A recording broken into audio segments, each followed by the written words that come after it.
ما به اونها اجازه نخواهید داد که از این جنایت بزرگی که انجام دادن زندگی برای اونها تلخ خواهد شد بدون تردید. Jika kalian pikir Sirael itu kuat dan hebat, sungguh kalian salah total. Dan tahu nggak kalian, kenapa banyak negara Arab diam aja? Baginda Nabi Muhammad pernah bersabda, nanti di akhir zaman umat Islam menjadi mayoritas di muka bumi. Mereka banyak tapi nggak bersatu untuk membela saudaranya yang dizolimi Zionis.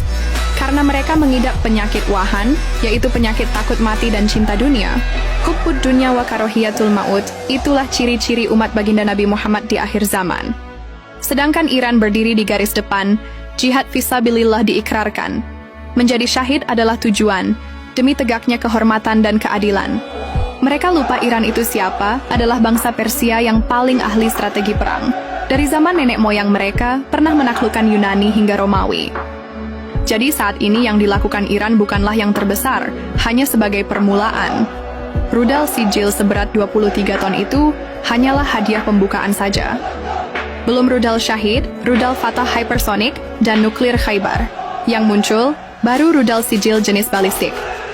Iron Dome yang katanya paling canggih sedunia, tembus dengan sangat mudahnya. Iran sedang menunggu dan mancing, biang keroknya supaya bergabung dengan musuh, biar mudah menghancurkannya sekalian dalam satu serangan aja.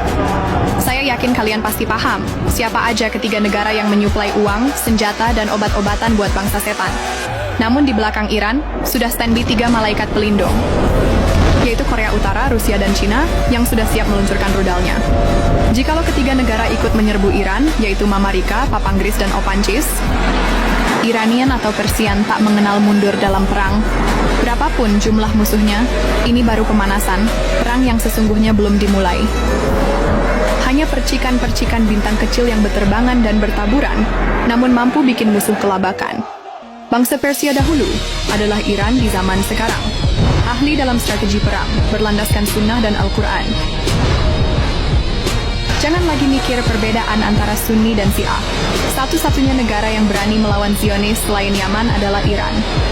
Mereka mempertaruhkan nyawa, negara dan rakyatnya demi membela Palestina. Nah jadi, jangan pandang sebelah mata kepada mereka. Sadarlah kita ini siapa. Selama masih Allah Tuhannya, Nabi Muhammad adalah Rasulnya, satu syahadatnya, dan Al-Quran kitabnya, maka kita adalah sama. Jangan merasa paling pintar dan paling benar, bicara tentang Sunni dan Syiah. Tapi bicaralah tentang kemanusiaan. Bayangkan jikalau keluarga kalian dizolim Zionis. Kira-kira apa yang akan kalian lakukan? Sedangkan Iran yang sekarang ini membela kemanusiaan dan keadilan secara global. Dengan target utama bukanlah Sirael, tapi ketiga negara barat. Karena bagi Iran, bikin Sirael rata dengan tanah sangatlah mudah. Tapi banyak juga negara-negara Islam yang gak suka sama Iran. Yang tak lain dan tak bukan karena propaganda barat mereka telan mentah-mentah.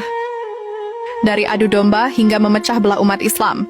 Contohnya Islam dibagi jadi 2 antar Sunni dan Syiah. Hal ini sukses bikin mereka bermusuhan. Dari sejak zaman Khalifah Sayyidina Ali hingga sampai zaman ini. Yang memprovokasi adalah Yahudi dari Bani Sirael. Mereka tahu Islam tidak mungkin bisa ditaklukkan, kecuali oleh umat Islam itu sendiri. Maka provokasi, propaganda, fitnah, dan adu domba adalah senjata andalan mereka. Itulah yang disebut dengan divide et impera. Nggak bakal berani face-to-face konfrontasi dengan umat Islam, karena mengetahui salah satu kekuatan umat Islam, yang nggak bisa ditembus oleh apapun, yaitu api jihad. Jikalau api jihad sudah membara, maka umat muslim nggak akan takut mati dan pantang menyerah. Ayo mari kita dukung Iran, karena Zionis laknatullah alaih. Semakin bahagia jika kita perang, saudara. Namun jika kita rukun sentosa, mereka akan menangis darah. Jadi, bisakah kita semua rukun dan bersahabat satu sama lainnya? Tulis pendapat kalian di kolom komentar.